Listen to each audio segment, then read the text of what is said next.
పులిచింతల ప్రాజెక్టును సందర్శించిన జల హారతి కార్యక్రమంలో పాల్గొన్న ఎమ్మెల్యే శ్రీ శ్రీరామ్ రాజగోపాల్ తాతయ్య, పెదకూరపాడు ఎమ్మెల్యే భాష్యం ప్రవీణ్.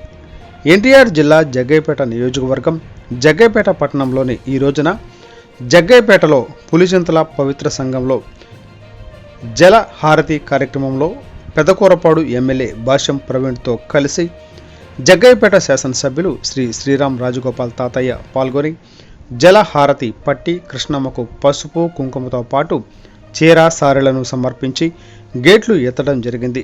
అనంతరం మీడియాతో మాట్లాడారు. అందరూ చాలా మేలు జరుగుతుంది అనే ఉద్దేశంతో ఈ ప్రాజెక్ట్ ఈ బ్రిడ్జిని త్వరలో శంకుస్థాపన చేసి పనులు మొదలు పెడతారు. ఇప్పటికే పల్నాడు జిల్లా ల్యాండ్ ఎక్విజిషన్ అయిపోయింది. ఎన్టీఆర్ జిల్లా వైపు ముత్యాలలో ఉన్నటువంటి ల్యాండ్ ఎక్విజిషన్ కోసం రెవెన్యూ అధికారులు కూడా మరి అవతల కేసీబీ ఇండస్ట్రీస్ కూడా వెళ్ళి ఉన్నారు. ఆ ల్యాండ్ ఎక్విజిషన్ చేసి త్వరలో వర్క్ స్టార్ట్ చేస్తాం.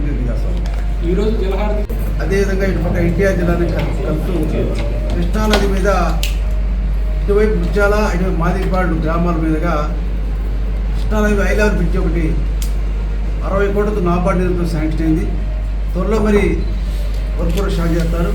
మరి ఈ ప్రభుత్వం వచ్చిన తర్వాత ఎక్కడ పనులు కూడా ఆపకుండా ఏదో గత ప్రభుత్వాలు శాంక్షన్ చేశారు, గత ప్రభుత్వం ప్రపోజల్ చెప్పి ఆలోచన లేకుండా ప్రజలకు అవసరమైనటువంటి ఏదైతే ఉన్నాయో ప్రతిపాదనలు ఎవరు చేసినా సరే పనులు ఆకూడదు. మా నాయకుడు చంద్రబాబు నాయుడు గారు ప్రజల అవసరాలు ఏమైంది 2 జిల్లా కనెక్ట్ అవ్వడం వల్ల అందరికీ చాలా మేలు జరుగుతుంది అనే ఉద్దేశంతో ఈ ప్రాజెక్ట్ ఈ బ్రిడ్జిని త్వరలో శంకుస్థాపన చేసి పనులు మొదలు పెడతారు. ఇప్పటికే పల్నాడు జిల్లా ల్యాండ్ ఎక్విజిషన్ అయిపోయింది. ఎన్టీఆర్ జిల్లా వైపు ముత్యాలలో ఉన్నటువంటి ల్యాండ్ ఎక్విజిషన్ కోసం రెవెన్యూ అధికారులు కూడా మరి అవతల కేసీబీ ఇండస్ట్రీస్ కూడా వెళ్ళి ఉన్నారు. ఆ ల్యాండ్ ఎక్విజిషన్ చేసి త్వరలో వర్క్ స్టార్ట్ చేస్తాం.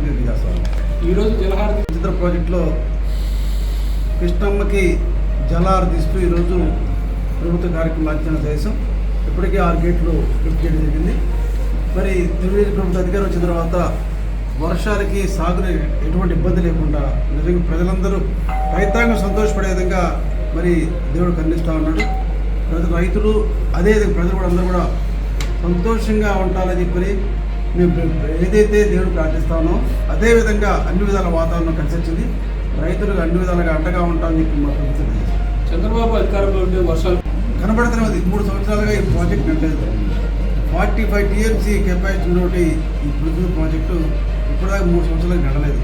ఈరోజు మరి నిండి సర్ప్లస్ వాటర్ ఉంటే ముందు చూపుతో ఎటువంటి ఇబ్బంది లేకుండా మా ప్రభుత్వం నిర్ణయం తీసుకొని కిందకి మరి ప్రకాశం మరి నీళ్ళు వస్తాము.